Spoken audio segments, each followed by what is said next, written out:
وتعالى يرزقنا الفتوى من النور وصلاح الجسد والروح وتنصر فلنا في الدين ويعلمنا التأويل ويهدينا إلى سواء السبيل على هديات وعافية صالحة على ومشايخنا وإلى حضرة النبي صلى الله عليه وآله وصحبه وسلم كرام الفاتحة.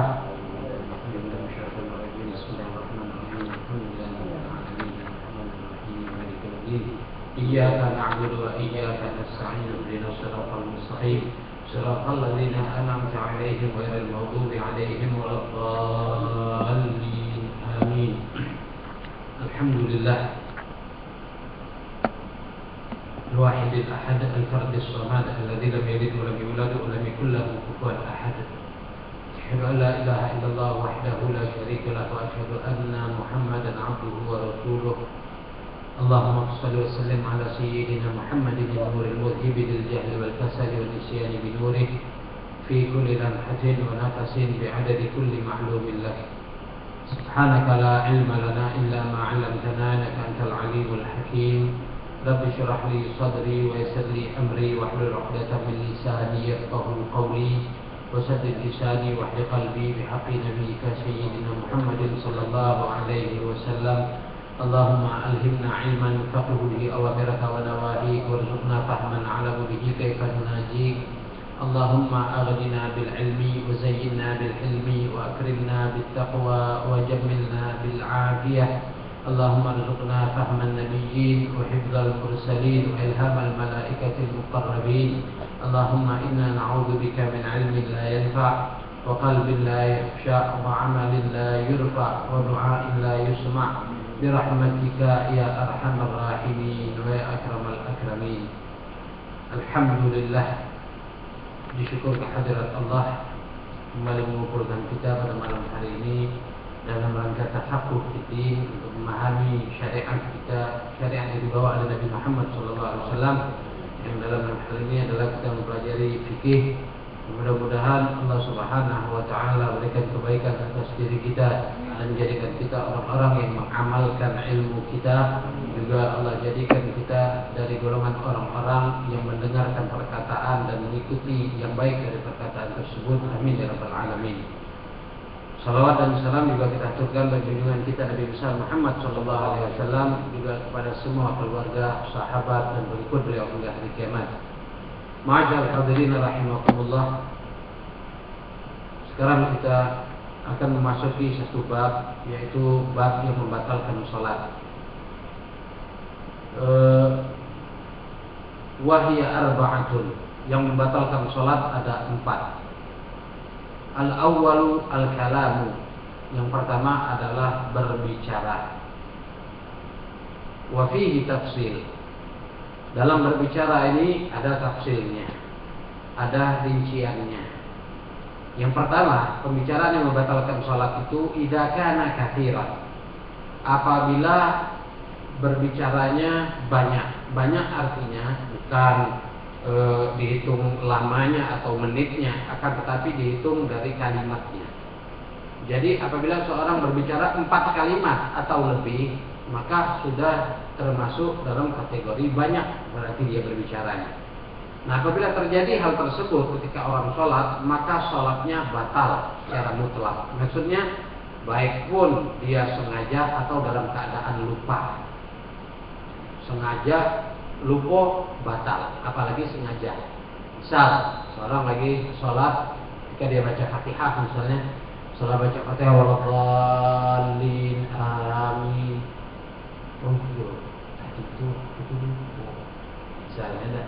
Nah, ini sudah dianggap banyak, walaupun dalam keadaan lupa atau apalagi sengaja. Walaupun ketika dia berbicara, setelah dia berbicara dia mengatakan astagfirullah, aku tadi ngomong misalnya. Nah, itu juga membatalkan sholat. Karena apa? Karena kalimat yang dia bicarakan lebih dari 4 kalimat atau 4 kalimat dan lebih.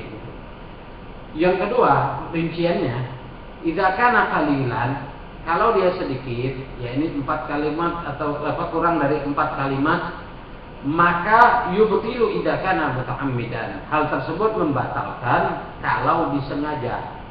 Kalau tidak sengaja atau lupa, maka tidak membatalkan sholat. ya, kalau berbicaranya sedikit, yaitu kurang dari 4 kalimat. Ya, tidak membatalkan sholat. Kalau sedikit, ya kalau banyak yang membatalkan sholat. Dhabitul kalam alladhi yubtilu sholat. Pembicaraan yang membatalkan sholat itu yang bagaimana sih? Wal kalamu shalihu li khitabil adamiyyin, yaitu pembicaraan yang biasa digunakan ya, oleh manusia, baik bahasa Arab ataupun kita di Palembang misalnya bahasa Palembang, atau orang Jawa misalnya bahasa Jawa. Yang penting bahasanya itu adalah bahasa ketika dia berinteraksi dengan manusia. Kalau bahasa jin misalnya tidak membatalkan sholat, ya toh bukan bahasa manusia, bahasa jin. Misal ada orang ngerti bahasa jin, jin ada bahasa khusus ya. Wallahu a'lam ya. Anak kira jin Palembang bahasa Palembang juga rasanya. Artinya ya pembicaraan yang biasa digunakan untuk manusia gitu. Nah, itu membatalkan sholat. Kemudian juga ada beberapa masalah di dalam berbicara ketika sholat itu.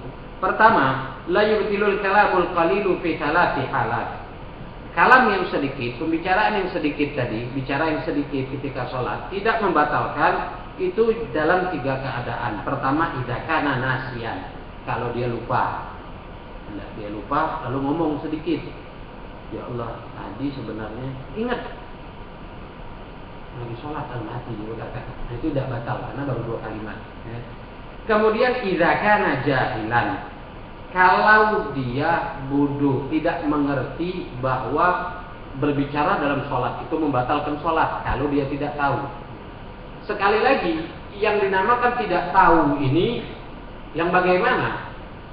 Karena di dalam syariat, jahil, tidak tahu itu, bodoh, tidak tahu hukum, ada 2 bagian. Yang pertama jahilun ma'dzur wa jahil ghairu ma'dzur.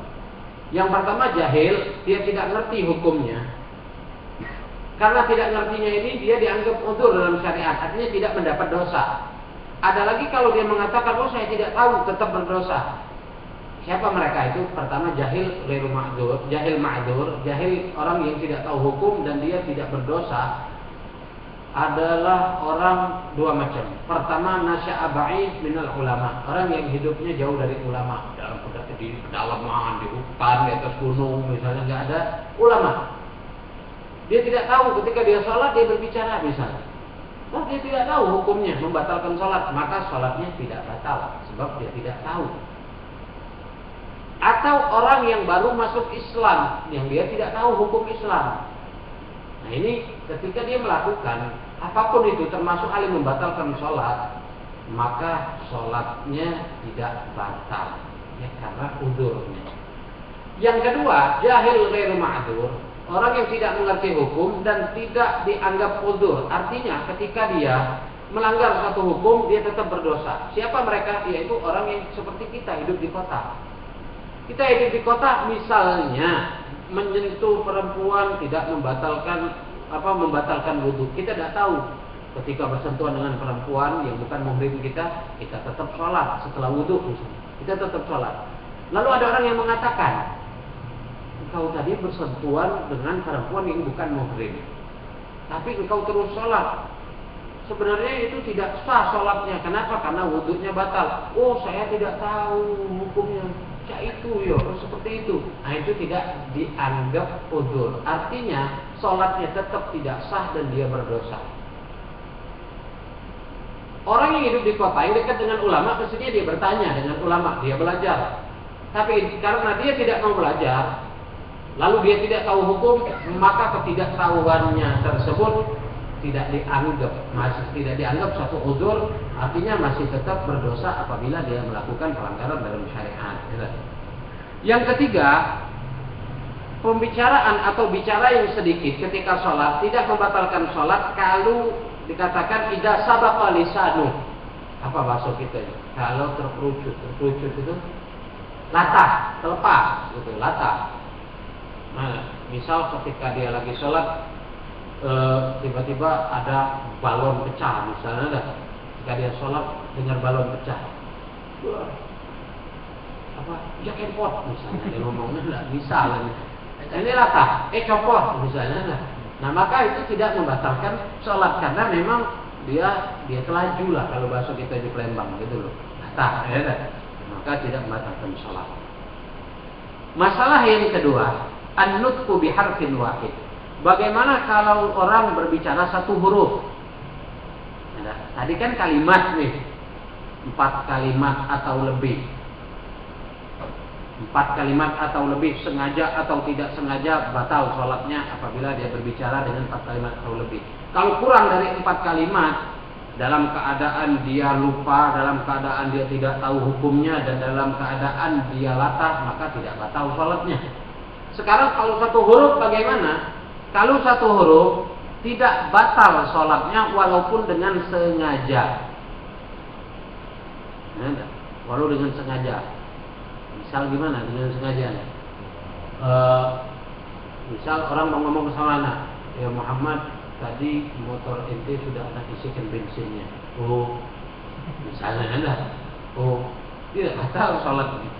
Ya, tapi ada tapinya nanti. Gitu. Kecuali di dalam 3 keadaan dia membatalkan sholat walau satu huruf. Pertama, idza kana al-hurufu mamdudan. Ini khusus bahasa Arab atau bahasa kita yang satu huruf tapi panjang dan dia ada arti tersendiri. Seperti kalau dalam bahasa Arab apa? Allahu adzina lakum amalallahi taftarun. A-nya itu jadi apa namanya? Kalau dipanjangkan jadi huruf istifham.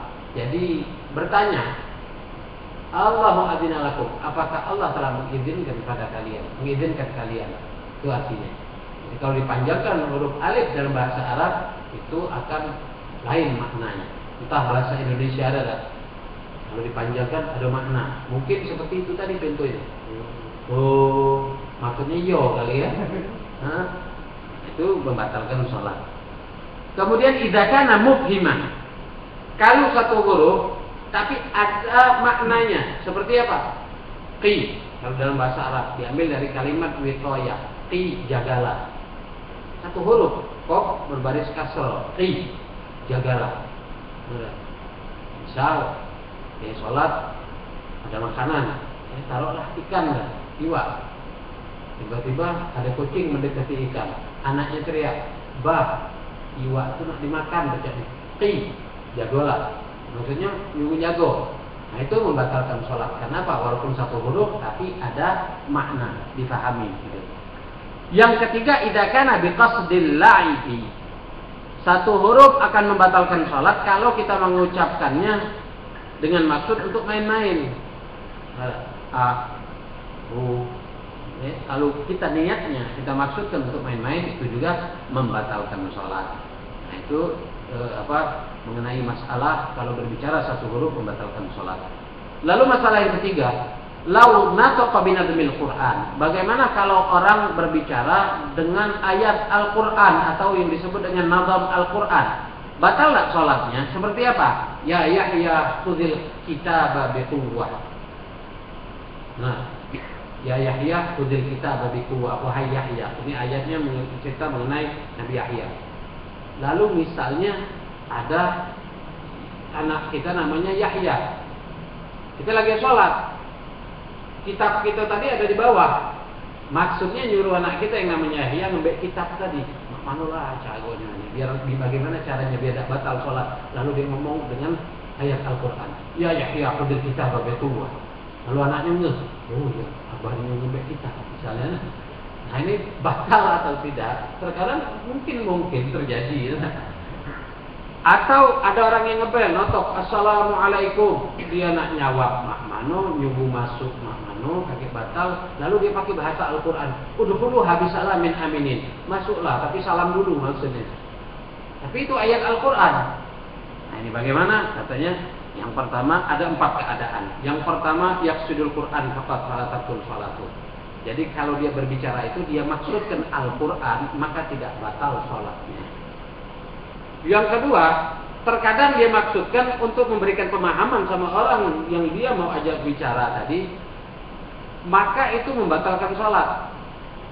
Ya, seperti itu tadi, ada orang ngetuk pintu.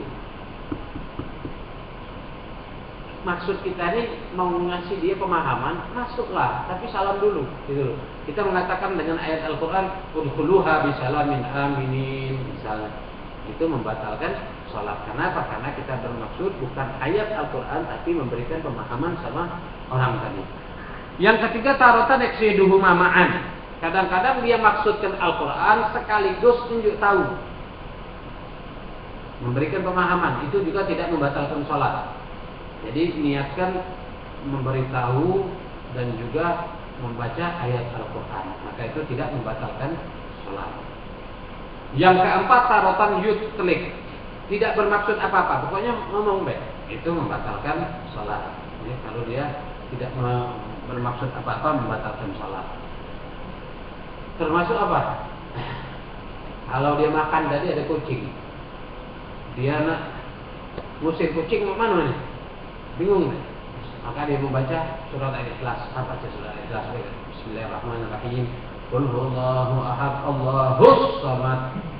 Dikuatkan sama dia lah. Kalau dia bermaksud Al-Quran dan memberikan pemahaman, tidak membatalkan sholat. Maksudnya Al-Quran tidak membatalkan sholat. Kalau cuma memberikan pemahaman agar kucing tadi berlari, misalnya lari, maka batal sholatnya. Ya, itu mengenai al-kalam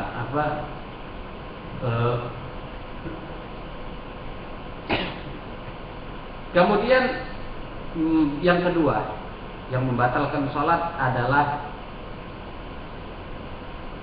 al-fi'lul katsir, banyak bergerak, banyak pergerakannya, yaitu dihitung 3 kali gerakan walau sahwan, walaupun dalam keadaan lupa. Kalau 3 kali gerakan atau lebih maka batal sholatnya. Dengan catatan, dengan syarat 3 kali secara berturut-turut. Dan yang banyak terjadi ketika orang pada saat berdiri dari ruku, pada saat iktidal, kadang-kadang mengayunkan tangan. Sami Allahu liman hamidah, Rabbana lakal hamdu. Kalau dia begini, Sami Allahu liman hamidah, Rabbana 1, lakal hamdu. Lalu samawati 3 sekaligus berturut-turut, maka batal sholat. Tidak boleh berturut-turut. Yang tidak batal menggerakkan anggota tubuh itu ada beberapa. Pertama, jari tangan, jari-jari tangan. Kedua, kelopak mata, menjemelek, misalnya sholat. Entah kebiasaan atau cacingan, wallahu a'lam. Itu tidak batal. Kemudian kalau telinganya bergerak, ada kan sebagian orang telinganya bergerak, itu juga tidak membatalkan salat. Selain itu anggota tubuh akan membatalkan salat. Jadi kalau misal kita sedang salat, lalu ada di anggota tubuh kita yang bentukan kepala, gatal misalnya, bagaimana cara menggaruknya? Salat juga kalau terlalu gatal kita tahan-tahan tak khusyuk salatnya. Jadi kita garuk. Bagaimana menggaruknya? Gini, tempel. Kemudian jarinya gerak. Kalau tangannya ikut bergerak, 1, 2, 3, batal salat. Jadi ditempel gitu. Nah, yang dipraktek sholat timbul tidak gatal jadi gatal. Nah, ya, pokoknya ditempel gitu. Ya, jangan bergerak. Kalau bergerak, diayunkan maka batal sholat. Kalau ini ada masalah juga. Kalau di depan kita, misalnya kita sholat berjamaah, di shop depan kita ada yang kosong, bisa kita masuk. Bagaimana kita lakukan? Kita melangkah, 1, 2, berhenti. Lalu 1, 2, berhenti. Jangan langsung 1, 2, 3 misalnya, maka akan batal sholat kita. Ya, dalam shop itu kan kalau ada yang longgar kita masuk. Misal kanan kiri ini tekak, yang kanan kiri tidak ada, yang sebelah kiri tidak beratot, yang sebelahnya juga tidak bawa beratot. Nah ini kita yang masuk dari belakang. Ini akan terjadi ketika orang sholat berjamaah, imamnya batal sholatnya, batal wudhunya misalnya. Nah, misal sholat imamnya ketut, batal wudhunya. Dia mau keluar, dia keluar. Nah siapa yang menggantinya? Makmum yang di belakang imam. Bagaimana caranya dia maju? 1, 2. Nah, maju nih. Jangan langsung 1, 2, 3 langkah. Kalau langsung 3 langkah akan batal sholatnya. Jadi kalau imamnya batal wudhu, keluar langsung. Tidak apa-apa lewat di samping-samping orang yang sholat. Jangan nyuruh orang batal juga. Kan seperti yang Anda ceritakan itu terjadi. Orang disuruh sholat, orang tidak pernah sholat aja jarang terus jadi imam. Pada saat itu untung sholat duhur, mungkin dia mikir, untung sholat duhur, tidak ada bacaan yang dikeluarkan kan? Sholat rakaat kedua dia kentut, dia buang angin, jadi bingung mau keluar bagaimana, mana keluar, akhirnya dia berbalik, ngadep makmum, batal sholatnya batal. Orang bertanya kenapa? Menyuruh batal. Hanya tadi kentut, Anda mau keluar tidak bisa, jadi Anda suruh batal kan biar Anda bisa keluar. Anda perlu seperti itu, tidak boleh bahkan seperti itu. Sudah kita batal, kita keluar. Nah makanya imam itu harus ada mihrab, tempat imam. Biasa di masjid itu kalau ada tempat imam itu namanya mihrab. Nah mihrab ini sunnahnya ada pintu di sebelah kiri imam, ada pintu. Gunanya untuk apa? Itu tadi kalau imam, salah satunya kalau imamnya batal tinggal lewat pintu mihrab, untung dia keluar, makmum yang di belakang maju. Juga gunanya pintu itu untuk orang yang khatib Jumat, khutbah Jumat datangnya agak terlambat, nanti dia masuknya dari pintu tersebut dan langsung nanti menuju ke mimbar. Nah, itu zaman dulu hampir semua masjid ada pintunya. Kalau sekarang ada gudangnya. Pintu bukan pintu buat keluar, pintu gudang. Itu mihrab di mana-mana masjid yang baru ada mihrab tempat imam, samping kanan kiri ada pintu memang. Itu pintu gudang, nyimpan harta. Di masjid zaman sekarang masjid nyimpan harta.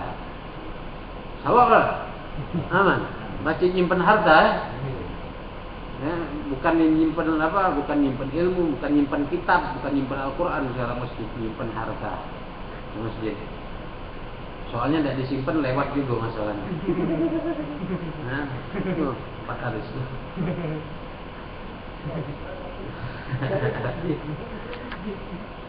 Kalau satu harokat atau 2 harokat tidak membatalkan sholat, kecuali kalau bermaksud untuk main-main membatalkan sholat. Bagaimana kalau menoleh dalam sholat? Lirik sana ini makruh hukumnya. Makruh. Kalau tidak membatalkan sholat, makruh. Kalau menjem, bagaimana sholat? Menjemkan mata. Kalau memeramkan mata lebih khusyuk, pejamkan mata. Tapi kalau tidak khusyuk, asal dia lebih baik dibuka aja matanya tuh, untuk menjem melek dalam khusyuk juga.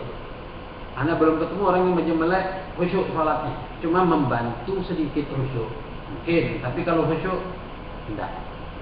Justru kadang-kadang menjem kain udah terjenguk, apalagi yang di depannya ada baju kaos yang gambarnya tengkorak. Habis itu dia menjem, itu ingat terus tengkorak. Tidak lemak lawas sekalian, tengkorak sudah misal gitu. Kemudian yang ketiga, yang membatalkan salat adalah al-aklu, makan.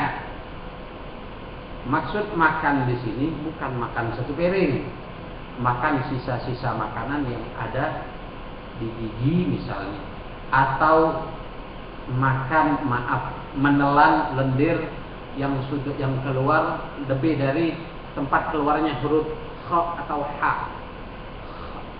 Ada makhraj kha kan? Nah, keluarnya sudah lebih dari situ. Lalu kita telan lagi, maka kan batal salatnya. Nah, ini tafsirnya, perinciannya. Idza kana katsiran yubtilu mutlaqan, sawa'un kana sahwan am amdan. Kalau makannya banyak itu ya kira-kira, bukan artinya banyak itu satu piring, kira-kira. Misal dia habis makan daging, nempel di sini, ada 3 tempat, 4 tempat misalnya. Tadi sholat, sudah batal sholatnya, karena sudah dianggap banyak gitu. Baik dia lupa atau sengaja batal. Kalau sedikit la yubtilu idza ta'ammada. Kalau cuma sedikit tidak membatalkan sholat kecuali kalau dengan sengaja. Kata ulama sedikit itu kadarnya adalah seperti wijen seperti itulah. Itu sedikit. Lebih dari itu berarti banyak, gitu loh. Maksudnya ada. Yang keempat yang membatalkan salat, tarku ruknin min arkanis salah. Tidak melakukan satu rukun daripada rukun salat saja. Sudah membatalkan salat. Ya, rukun salat sudah kita lewati kan, rukun salat, baik rukun tawil, rukun yang panjang ataupun rukun yang pendek. Tidak kita lakukan, maka akan batal salat kita. Kemudian juga tambahan, di sini tidak ada, ya, tidak disebutkan di matanya. Sebenarnya yang membatalkan salat itu banyak. Termasuk apabila kita melakukan yang membatalkan salat, yang membatalkan wudu, maka otomatis salat kita batal. Buang angin, batalkan wudunya, berarti salat kita juga batal. Otomatis. Kalau kita terjadi pada kita suatu hal yang membatalkan wudu, otomatis salatnya akan batal. Karena wudu miftah salat. Wudu itu kuncinya salat. Kalau wudunya tidak benar, wudunya batal, berarti salatnya juga batal. Benar? Kemudian juga niat untuk memutuskan salat. Niat. Aku batal sampai sholat, batal otomatis. Atau ragu dalam membatalkan, batalkan tidak, batal berarti sholat. Nah, yang tidak batal sholat itu kalau kita niat, ya, sebagai makmum kita berniat mufaraqah anil imam, berpisah dari imam. Misal kita ragu imamnya ini benar atau tidak, sudah kita niatkan dalam hati kita, ya boleh dengan bahasa Palembang Allah ngerti. Misalnya kita bilang niatku untuk memutuskan sholat dari imam. Jadi kita sholatnya dewean. Nah, ketika kita niat seperti itu, jangan kita bergerak mau ngikuti imam lagi. Ya sudah, kita sendirilah. Nah, jangan melo imam. Ini ada namanya kamuflase, nyamar namanya dah. Nyamar. Ente sebenarnya tidak berjamaah tapi nyamar berjamaah sholatnya. Ya sudah, kita tunjukkan kita mufaraqah, ya mufarik dari imam. Jangan ikuti lagi gerakan imam ketika imam sholat. Gitu. Kemudian juga inkisyaful aurah ilam tusdar halan. Batal juga sholat jika terbuka auratnya dikarenakan angin. Terbuka auratnya bukan dikarenakan manusia. Kalau karena manusia, walaupun kita cepat tutupi, tetap membatalkan sholat. Makanya sholat pertama hati-hati. Jangan kalau bisa, kalau yang bagi yang pakai sarung ya. Jangan di dalamnya tidak ada celana. Jangan kelong gitu loh. Kalau kelong, ya takutnya nanti kena angin misalnya naik sampai kelihatan paha kita. Itu harus cepat tutupi. Kalau tidak batal sholat kita. Tapi kalau ada anak kecil, misalnya anak kita yang ngangkat sarung kita, diangkat sama dia, maka apabila kelihatan aurat batal otomatis sholat kita. Nah, kemudian juga perlu ketahui bagi sholat yang pakai baju kaos, jika dia ruku, kalau ruku, andai dia lihat ke dalam tubuhnya, kelihatan pusarnya, maka batal sholatnya. Jadi pakai baju kaos, celananya dinaikkan sedikit dari pusar, jangan pas-pasan, naikkan sedikit dari pusar. Jangan terlalu tinggi, kalau terlalu tinggi, seperti jojon lah, terlalu tinggi.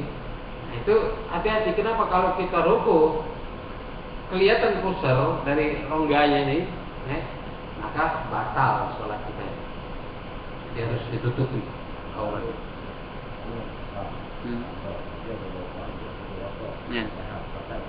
Ya, lihat dulu lubangnya itu, kalau dari jarak 1,5 meter orang tidak kelihatan auratnya atau kulitnya maksudnya, maka tidak membatalkan sholat.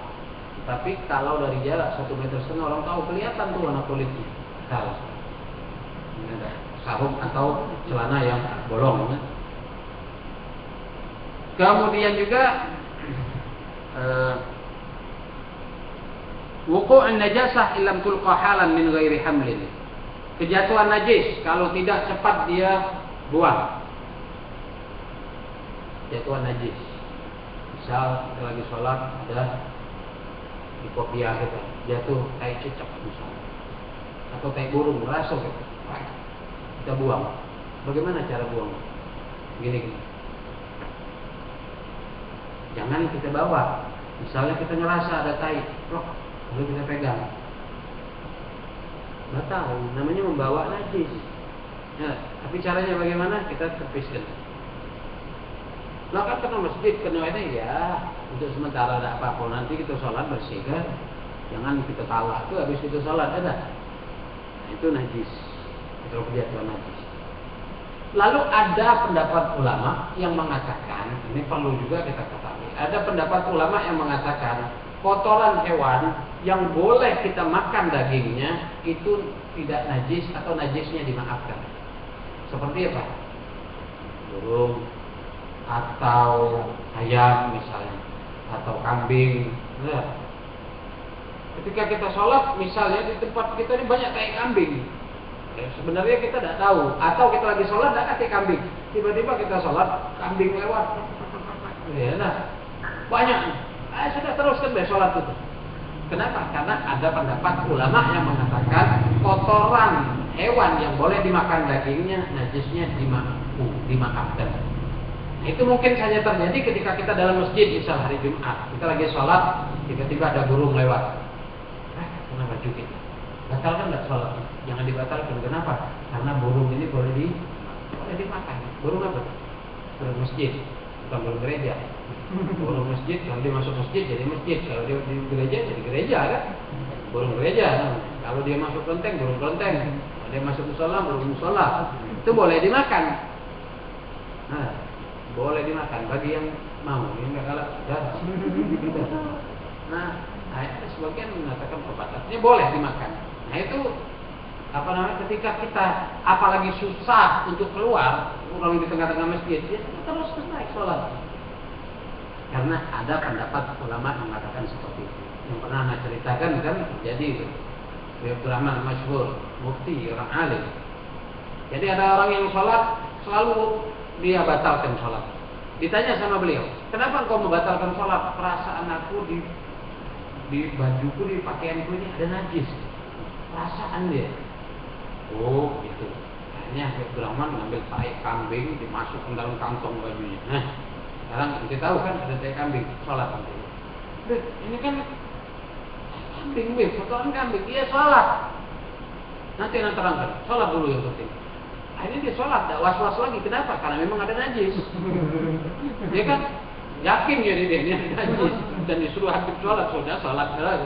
Setelah dia salam, doa segala macam, dia nanya sama Habib Rahman, kenapa ini kok enggak antum nyuruh sholat, padahal kan ini kotoran kambing najis. Iya kata Habib Rahman, karena ada pendapat ulama dalam mazhab Syafi'i mengatakan kotoran hewan yang boleh dimakan dagingnya itu dimaafkan. Jadi obat orang yang was-was dengan najis, ya dari najis itulah, yakin dia bawa najis. Tapi jangan kita coba-coba sholat ngawaknya. Nah, ini kan obat, artinya obat dari was-wasnya dia tadi. Nah, itu hal-hal yang membatalkan sholat. Kemudian bab sujud sahwi,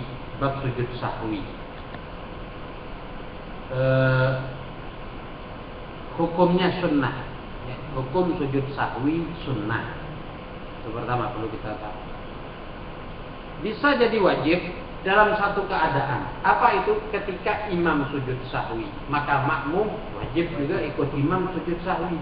Kalau imam sujud sahwi, makmum tidak sujud sahwi, batal sholat makmum. Karena makmum itu harus mengikuti imam. Walau dalam hal yang sunnah, ketika imam sujud sahwi, dia sunnah. Misal imam ada lupa di tasyahud, dia tidak baca tasyahud awal, sholat isya misalnya. Pada saat tasyahud awal dia langsung berdiri, tidak baca tasyahud awal. Di akhir sholat sebelum salam setelah tasyahud dia sujud sahwi misalnya, maka makmum wajib mengikuti imam. Kalau makmum tidak sujud sahwi, batal sholat makmum. Nah, cuma satu keadaan itu sujud sahwi bisa jadi wajib. Hukum asalnya adalah sunnah. Kapan? Di mana sujud sahwi itu? Tempatnya sujud sahwi setelah tasyahud akhir, sebelum salam. Jadi setelah kita membaca tahiyat sampai habis sebelum salam, nah itu sujud sahwi 2 kali. Sujud pertama kita membaca, ya banyak bacaan sujud sahwi itu, yang ringkasnya kita membaca Bismillahirrahmanirrahim la yasbu wa la yanam. Ya, dengan nama Allah tidak lupa dan tidak tidur. Itu kita baca. Kemudian kita duduk sebentar antara dua sujud, sahwi. Kemudian sujud sahwi sekali lagi.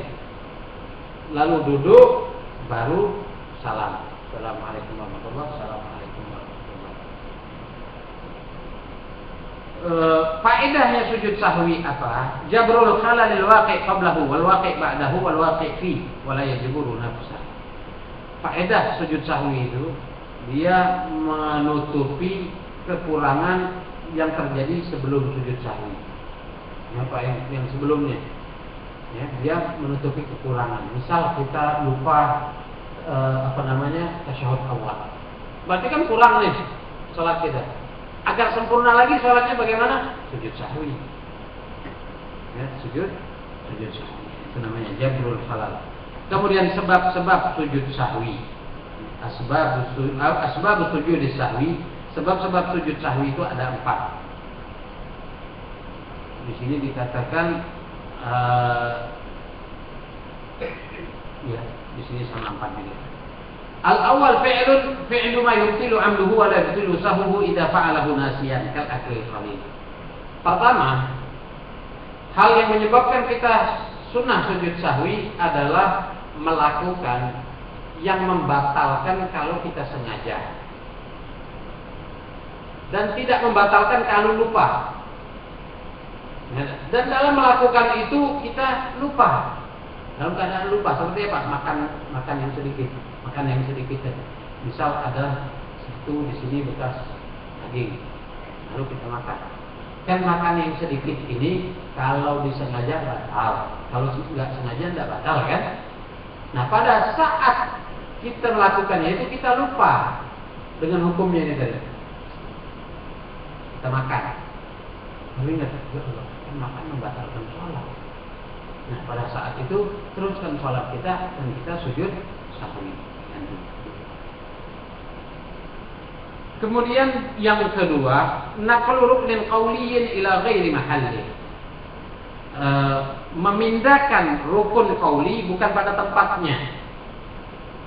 Misal ketika dia tasyahud, setelah sujud terakhir dia duduk, Bismillahirrahmanirrahim, alhamdulillahirabbil alamin, arrahmanirrahim, maliki yaumiddin. Baru ingat, tasyahud bukannya tegak, bukan Fatihah, lalu dia baca tasyahud. Nah, pada saat itu juga dia setelah baca tasyahud sebelum salam disunahkan sujud sahwi.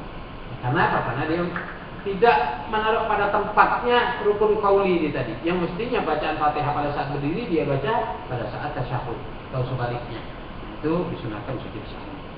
Yang ketiga, tarku ba'din min ab'adis shalah atau ba'dil ba'd.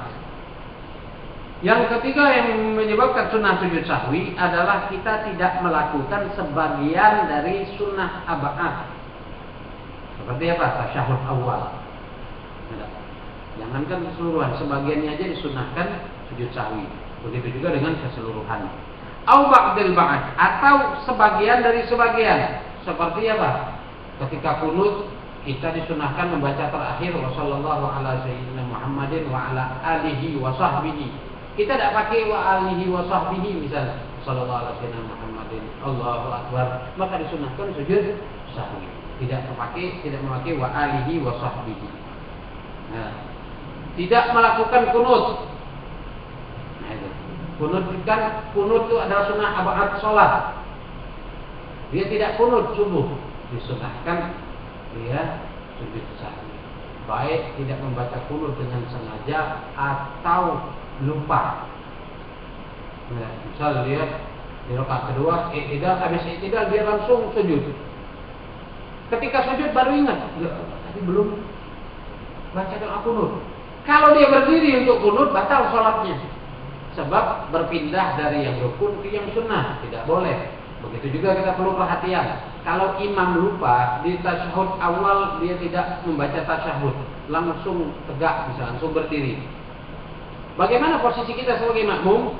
Kalau dia sudah berdiri tegak, ya kita ikuti berdiri. Jangan usah lagi mengingatkan subhanallah subhanallah. Sebab pada saat itu mengingatkan subhanallah itu sebelum posisi imam ruku, sebelum posisi ruku. Dari sujud sebelum dia pindah ke posisi ruku, maka boleh ingatkan. Tapi setelah lebih tidak boleh lagi. Sebab apa? Kalau imam sudah berdiri, lalu ada yang ingatkan subhanallah. Dia ingat, belum tasyahud awal. Dia duduk, batal sholat imam. Kalau sholat imam batal, makmumnya kalau tidak mufarid, tidak berpisah, batal semuanya. Nah, batal semuanya. Jadi kadang-kadang gambaran sholat itu seperti itu ya. Kemudian juga ada juga agak apa namanya? Kalau anak bilang sih bahasa kita bukan jalannya, artinya gimana? Misal sholat Jumat. Contoh sholat Jumat, cuma orang 40. Nah, 40. Yang satu ini bacaannya lambat. Agak lambat lah dari yang lain. Ketika orang setelah salam baca doa, dia masih sholat. Pulang orang 39 ini, dia masih sholat. Ketika tasyahud akhir atau sujud terakhir, buang hajat, buang angin dia. Batal sholat dia. Yang ke-39 tadi batal semuanya juga ya. Kenapa? Karena kan sholat Jumat itu harus 40 orang. Yang kelar sholat baru 39, yang satu masih dalam keadaan sholat. Nah yang satu batal wudhunya, misalnya lagi sholat kentut, maka yang 39 tadi batal semua. Dia terpaksa hidupin mic lagi, ayo sholat lagi, batal. Ya? Nah itu gambarannya. Kemudian yang keempat, hal yang menyebabkan sujud sunnah sujud sahwi iko rukunin fi'liyin ma'ahtimal ziyadah. Contohnya begini. Yang keempat itu menambahkan rukun fi'li ma'ahtimal ziyadah, berbarengan dengan kemungkinan ada tambahan. Contohnya begini. Ketika orang ruku, apabila dia ragu, hal roka'a amla, dia ini ruku apa tidak di rakaat sebelumnya tadi. Nah, maka dia wajib menambah agar bisa ruku. Nah, sholat sunnah, sholat isya. Di rakaat keempat, pas sudah di rakaat keempat lagi berdiri, dia ingat, dia ragu, ruku apa belum? Nah, maka harus bagaimana itu dia mengambilnya? Maka dia harus membuat satu keputusan bahwa dia belum ruku. Berarti apa? Harus nambah satu lagi kan? Menambah satu ruku lagi, artinya nambah satu rakaat lagi agar bisa dapat ruku. Nah pada saat itu dia disunnahkan sujud sahwi. Karena dalam keraguan-raguannya ini mungkin dia sudah ruku, mungkin juga tidak. Tapi ihtimalnya ziyadah, mungkin juga tambahan. Kalau aku ruku lagi ini kan tambahan. Nah itu dia harus sujud sahwi, disunnah sujud sahwi. Masail sujud sahwi. Kalau orang yang ragu dalam jumlah rakaat sholat, misal sholat isya 3 rakaat apa 4 rakaat. Nah, pertama kita harus mengambil keputusan yang sedikit. Kalau dalam jumlah rakaat 4 rakaat apa 3 rakaat, ambillah 3 rakaat keputusannya. Kenapa demikian? Karena andai kita mengambil yang terbanyak 4 rakaat, 3 atau sudah 4 rakaat, kita ambil 4 rakaat. Kalau setelah sholat ada yang mengatakan, sholat itu tadi 3 rakaat, sholat isya, maka dia harus ulang lagi sholat. Tapi kalau kita ngambil keputusan 3 rakaat, 3 rakaat. Tiba-tiba setelah kita sholat ada yang mengatakan, ini sholat apa? Kok sholat isya 5 rakaat? Alhamdulillah 1 rakaatnya dapat bonus. Dapat pahala bacaan. Gitu. Daripada kurang lebih baik lebih. Dalam sholat. Nah, apabila terjadi itu hal sholat arba'an salasa, apa yang diyakini bahwa salat rakaat wa ya'ti bi raka'atin wa yasjudu li sahwi. Pada saat itu ketika dia sholat 3 atau 4 rakaat, 3 rakaat. Nanti di sebelum dia salam dia disunahkan sujud sahwi. Sekali lagi sujud sahwi itu cuma sunnah, kecuali kalau makmum mengikuti imam maka hukumnya akan jadi wajib. Itu mengenai masalahnya. Fadhol, barang siapa yang bertanya silakan bertanya, bisa dijawab, tidak bisa wallahu a'lam.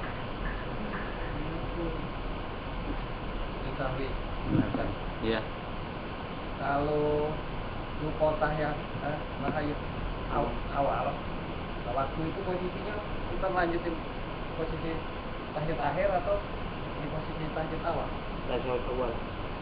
Duduknya duduk iftirash, duduknya seperti tasyahud awal. Kalau kita mau melakukan sujud sahwi. Ya, jadi kalau kita mau melakukan sujud sahwi pada saat tasyahud akhir, duduknya bukan seperti biasa tasyahud akhir, tapi duduknya posisi tasyahud awal atau yang disebut dengan duduk iftirash. Nanti setelah tasyahud atau setelah sujud sahwi, sebelum salam kita duduk posisi tasyahud akhir, baru kemudian salam. Itu posisinya.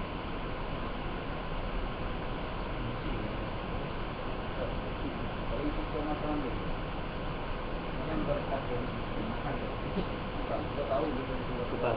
Ya. Dibuangnya ditelan.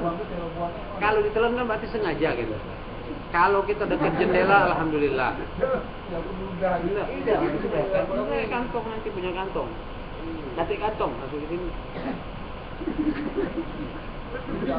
Tidak apa-apa, nanti dipersiapkan. Diludahkan tidak apa-apa, tapi ngadep kiri, ludahnya kanan atau ke depan tapi kiri. Karena memang butuh untuk dibuang. Nah, makanya sholat dekat-dekat jendela. Rebutan nanti dekat jendela. Nah, lemak sholat itu dekat-dekat jendela, kena nyebung juga lemak langsung ke Masa yang tinggi saya Labuan gigi rupanya peluk.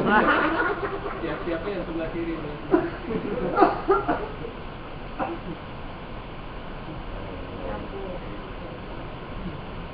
Betul. Di muka yang ketentuan yang bukan mobil lagi kalau menurut mobil ini. Iya. Nah ini perlu juga, mungkin yang lain sudah tahu. Istri kita itu memang dalam bahasanya muhrim, tapi dalam bahasa, bukan dalam hukum. Dalam bahasa istri kita muhrim, tapi dalam hukum bukan muhrim kita. Sebab jadi muhrimnya karena ada ikatan akad. Kalau ikatan lepas bukan muhrim kita. Jadi menurut Imam Syafi'i, ketika kita ada wudhu bersentuhan kulit dengan istri kita, antara kulit dengan kulit bersentuhan dengan istri, maka batal wudhu kita. Kalau menurut Imam Maliki tidak batal kecuali kalau dengan syahwat. Kalau menurut saya ihtiyat, kalau ihtiyatnya Imam Syafi'i katanya lebih hati-hati. Kenapa? Biasanya orang kalau bersentuhan dengan istri itu ada yang kontak gitu. Nah, tombol otomatis ya. Tidak jadi ujung-ujungnya sholat. Biasanya itu cuma beda makna dalam idza mastumun nisa. Menurut Imam Syafi'i lama sayal misu itu menyentuh, bersentuhan kulit. Kalau menurut Imam Maliki lama sayal mis yakni jima atau bersentuhan tapi dengan syahwat atau jima. Itu menurut Imam Maliki.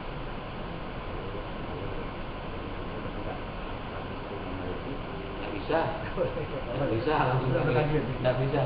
Kalau mau taklid itu dari awal konsekuennya wudhu kita secara Imam Maliki juga. Jangan pada saat lagi begitu langsung taklid sama Imam Maliki, tidak bisa. Hah? Ya dalam keadaan darurat seperti tawaf, itu pun sebelum tawaf dan wudhu kita harus secara Imam Maliki. Wudhunya sama, tapi ketika membasuh wajah, tangan dan kaki harus diusap pertama. Kedua pada saat nyuci muka, kepala itu harus basah semua, basah galau-galau. Imam Maliki. Kalau menurut imam kita sunnah muakkadah, yang menurut Syafi'i sunnah. Aduh, tidak takjil, luar biasa. Nah, kalau dalam masa ini takjil deh, nggak tahu kan. Begitu di imam kan, begitu sudah akhir kan, akhir deh, sudah salam, anak kan langsung lagi kan. Iya, diri lagi kan. Tapi dia doa ini tahlil baru berdiri lagi tidak boleh. Iya. Kan syaratnya mualah kalau jamak takdim. Langsung mubarak udah bisa kan? Mubarak. Maksudnya mubarak. Iya. Bukan tidak perlu mubarak, ini langsung sholat Pak. Iya. Karena syaratnya itu kan kalau jamak itu harus mualah. Mualah itu habis sholat yang pertama langsung sholat yang kedua. Cuma imamnya tidak tahu kan? Imamnya tidak tahu, karena ngomong itu jamak takdim. Kalau jamak takhir boleh kita dahulukan zuhur, boleh asar. Dan juga antara zuhur dan asar ketika jamak langsung habis main zuhur langsung asar, atau habis sholat asar langsung zuhur. Sore kan, dan itu sore. Maghrib itu langsunglah isya. Iya. Maksudnya.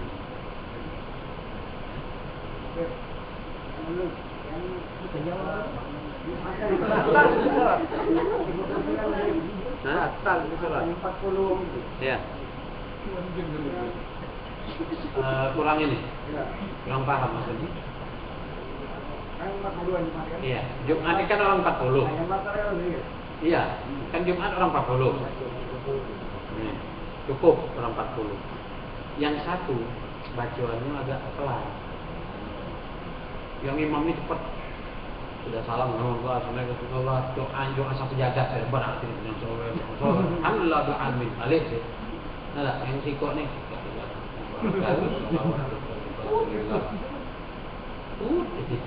39 batal kalau dia. Ulang sholat lagi. Kenapa? Karena tidak cukup 40. Yang ke-40-nya ini dia batal sholat itu. Kalau tidak ada 40 tidak ada Jumat. Tidak boleh Itu menurut Muhtamad. Apa namanya pendapat ulama sampai ada 15 pendapat mengenai jumlah orang yang boleh melakukan sholat Jumat. Ada yang mengatakan walau kita sendirian boleh, walau berdua boleh, bertiga boleh. Nah itu bisa digunakan ketika kita misal ke negara atau ke tempat yang mayoritasnya orang kafir, sedangkan kita orang muslim cuma 3 orang 4 orang misalnya, boleh melakukan sholat Jumat. boleh. Boleh. Kalau darurat. Bukan.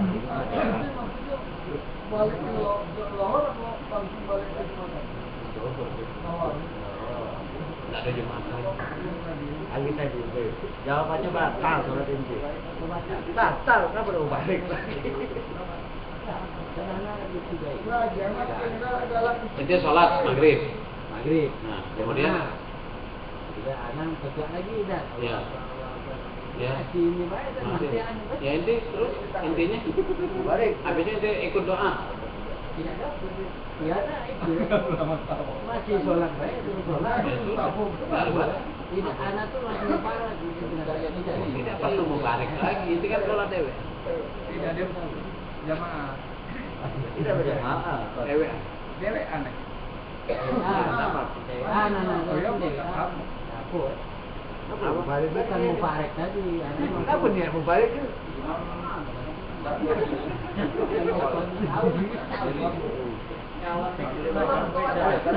Tapi kalau makmum tadi kan imam bayar awal, makmum tadi mau tegak. Imam apa? Balik asal Kembali. Tunggu balik. Tunggu ya, tunggu kan tegak. Tapi kebanyakan boleh. Subhanallah. Tapi dia sudah dari posisi ikut kebanyakan untuk menuju. Ya kalau apa meninggalkan tasyahud akhir, hampir semua gambarannya itu setelah sudah nak tegak atau sudah tegaknya baru ngomong subhanallah. Sebab kan nggak nyingok imam ini. Itu bisa batal kan? Dan subhanallah itu mengingatkan gerakan bukan bacaan. Kalau mengingatkan bacaan, bacaannya yang diingat. Ya dong. Kalau mengingatkan imam gerakannya, mengingatkan gerakan subhanallah. Kalau mengingatkan bacaan disebut bacaannya. Jangan terjadi tabat yada abilah biwatat subhanallah. Watot subhanallah. Watoy subhanallah. Ente jadi imam.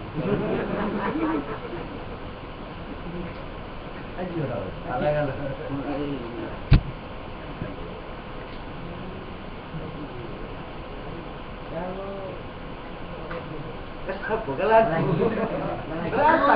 Ente nanya sudah jelas.